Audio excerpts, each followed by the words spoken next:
মাসিমা তাইলে ভালো থেকো। হ্যাঁ, তুমি যেন রাগ মাগ করো না বাবা ফুটু। তুমি তো জানো আমি বিধবা মানুষ। তোমার মেশি মশাই থাকলে আবার যা হোক করি তোমাকে আমি এই বাড়িতে রেখে দিতাম। আরে মাসিমা, আপনি আমার যে উপকার করেছেন আমি জীবনে তো কোনোদিনও ভুলতে পারবো না।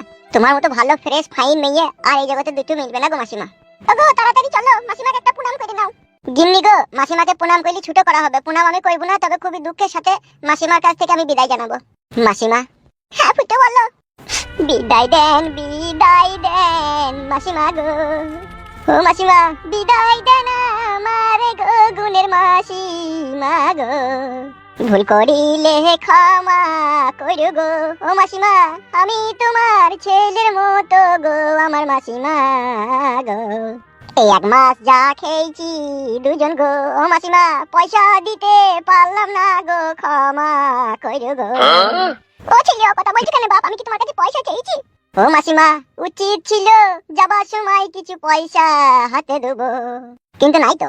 সেই জন্য আমি বলছি মাসিমা গো, কখনো যদি বেড়াইতে যাবার ইচ্ছা হয় তোমার গো আমার বাড়ি যেও গো।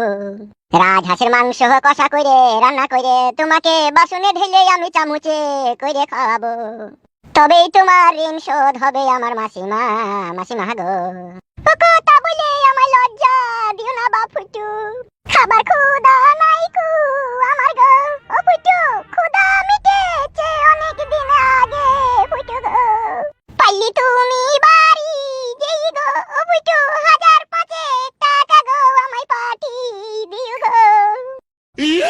শোনো বাপ আমার ফুটু গো, মুদিখানার দোকানে ও ফুটু তোমার দেখি খই গো আমার 6000 টাকা ঋণ হইছে। গাড় মারিছে বাড়ারি। কি হইলো বাপ ফুটু পাঠিয়ে দিবা তো? অবশ্যই দেবো মাসিমা, পেটে যখন খেয়েছি তখন নিশ্চয়ই দেবো। যদি বাড়ি গিয়ে না পাঠাইতে পারি তাহলে 1 সপ্তাহের মধ্যে পাঠিয়ে দেবো। হ্যাঁ মাসিমা। বেশ ঠিক আছে তাই দিও, একটু তাড়াতাড়ি করবে। বেশ বেশ ঠিক আছে মাসিমা, তাই হবে। বেশ ঠিক আছে, এসো। চলো গো গিন্নি। এসো। বালতি থেকে পয়সা দিবে। পুটি পুটি টুটি করে খাইয়ে যাবার সময় 2000 টাকা দিতে পারছি না। কিলা সুদার আমার আবার প্রেম করে বিয়ে মারিয়েছে। প্রেম করার যে কত জ্বালা জানে আমার বাবা শালা। অভাব যখন জানলাতে ঢুকবি ভালোবাসা তখন দেখবি দরজা দিয়ে পালাবে। কিলা সুদারা।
কাউকে তো দেখতেছি না গো, কেউ নাই নাকি?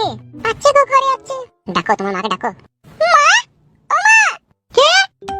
মা গো আমি পাটি। এখানে কি মরতে এসেছিস? মরার জায়গা পেলি না? তোকে এই জন্য আমি পেটে ধরেছিলাম, মান সম্মান ইজ্জত বিসর্জন দিয়ে ওই ছোড়ার হাত ধরে বেরিয়ে চলে যাবি? কিসের এত চিল্লাচিল্লি হচ্ছে? দেখে যাও এখানে এসে। এখানে কি করতে এসেছে ওরা আবার? বাবা মাকে পর করে দিয়ে তো ভালোই সুখ শান্তি খুঁজে লিয়েছিস, তারপর এখানে আসার কি প্রয়োজন তোর? তাই না বটে, একটু আমাদের কথা ভাবলি না? শাশুড়ি মা গো। চুপ পাতা কুকু, তুই কোনো কথা বলবি না। মা গো আমাকে যা বলার বলো, ওকে কিছু বলো না। ওর কোনো দোষ নেই, সব দোষ আমার। তা তুই এখানে কিসের জন্য এসেছিস সেটা বলতে পারিস?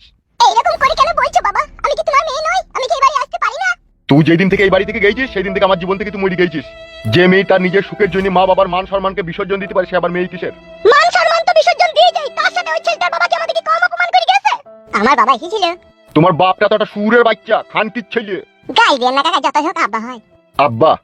হ্যাঁ। তা সেই আব্বার কাছে যা, এখানে কি গুদ মারাইতে এসেছিস বে? ইরি ইরি ভাতারির বেটা আমার, শালা সুরের বাচ্চা, তোর বাপকে আমাকে কম অপমান করে গেছে এখানে। সত্যি করে শ্বশুর আব্বা? শালা বৈদ্যুর বাচ্চা, বৈদ্যুকে না জুতুর উল্টে পিটে করে মারবো শ্বশুর বললে আমাকে, গিলি নেবে?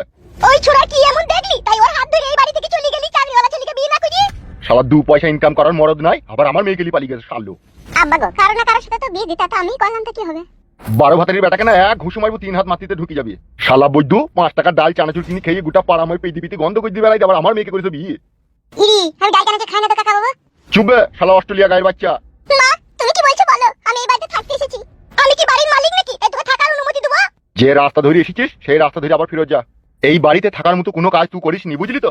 বেরিয়ে যা বাড়ি থেকে বেরো। সোজা রাস্তা দেখ, বেরু। তুই যেদিন থেকে গেছিস সেদিন থেকে আমার মেয়ে মরে গেছে, পালা। তোমরা কি মন থেকে বলছো এই কথা? হ্যাঁ দি হ্যাঁ মন থেকেই বলছি, যা পালা। এই চলে এসো, ওদের সাথে ফালতু বকো না, চলে যেতে পারে ওদিকে। বেরিয়ে যা আমার বাড়ি থেকে।